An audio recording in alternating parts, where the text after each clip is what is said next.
lang. Ayan na, Alex, halika. Ang takal natin dito, Alex, ganito tansyahan lang. Kumakain si Alex na sa akin. Chicha ng bulaklak. Basta pawis na siya. Gusto ka na ba? Ganito yung ano natin. Yan, ganyan. Tapos lagyan ng bulaklak. So, ayan ang offer. 100 yan, may sabaw ang rice.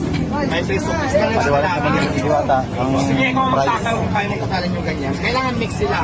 Ayan na.